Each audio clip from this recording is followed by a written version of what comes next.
Shalom, selamat pagi Bapak Ibu Saudara-saudara yang dikasihi Tuhan Yesus Kristus. Kita akan bersama-sama merenungkan firman Tuhan. Mari kita berdoa. Bapa di surga, kami mengucap syukur pagi hari ini.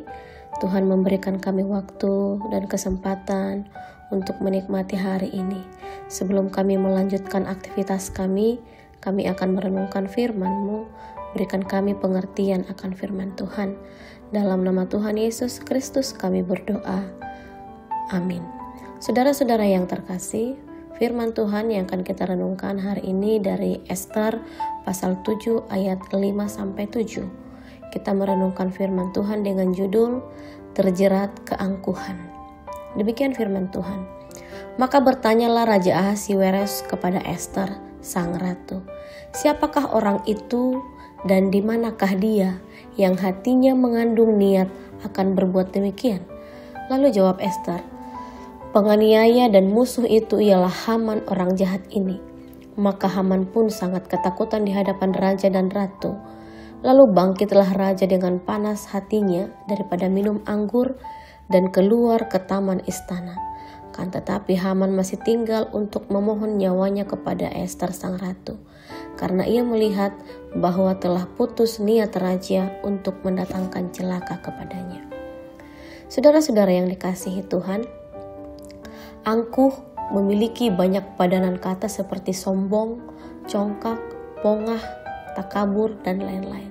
Semua ini mengarah pada pengertian yang sama, yaitu menghargai diri sendiri secara berlebih-lebihan dan memandang orang lain lebih rendah daripada dirinya. Sementara Andrew Murray menulis, keangkuhan adalah sebuah kehidupan tanpa kasih, tidak ada kepedulian terhadap kebutuhan orang lain, tidak merasakan perasaan dan kelemahan orang lain.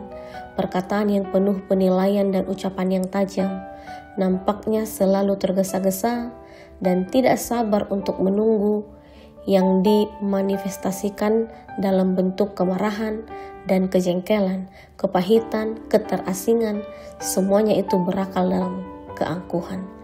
Keangkuhan hanya mencari dan mementingkan dirinya sendiri.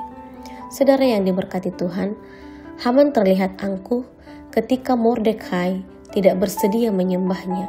Ia marah, ia pun menggunakan jabatan dan kedudukannya untuk membunuh Mordekai beserta seluruh orang Yahudi di kerajaan itu. Namun, tipu daya yang dilakukannya disingkapkan oleh Ester sehingga Raja Ahasiweros murka. Raja semakin murka ketika Haman melanggar kesusilaan istana dengan berlutut memohon kepada Ester yang tengah berbaring hingga ia disulahkan. Saudara-saudara, belajar dari Haman, kiranya kita berhati-hati dalam menata hidup kita. Tentu tak seorang pun mau mengalami hal buruk dalam hidupnya. Oleh karena itu, tak perlu dan tak baik kita merancang keburukan bagi orang lain. Mungkin tidak selalu hal buruk itu berbalik seketika menjadi peristiwa buruk bagi kita.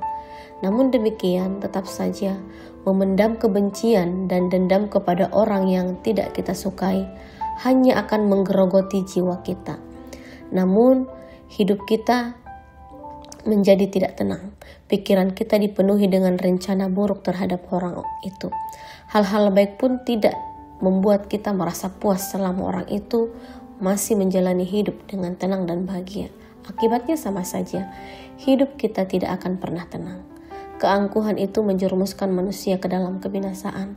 Kesombongan hanya mau menutupi kelemahan dan kekurangan dalam diri. Akibatnya, kebinasaan justru mengancam kehidupan manusia. Kiranya kita dijauhkan dari keangkuhan, didekatkan dengan kerendahan hati dan rasa peduli kepada sesama.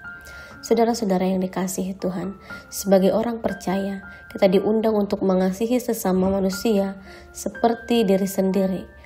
Undangan itu tidak hanya berlaku bagi sesama yang menyenangkan, tetapi juga bagi orang yang menyakiti kita. Kiranya Tuhan boleh memberkati kita dan kita dijauhkan dari segala keangkuhan dan kesombongan. Tuhan Yesus memberkati, mari kita berdoa. Bapa di surga, terima kasih Tuhan untuk firman Tuhan yang sampai kepada kami pada hari ini. Biarlah firman Tuhan ini dapat kami lakukan dalam kehidupan kami. Terima kasih Tuhan, dalam nama Tuhan Yesus Kristus kami berdoa. Amin.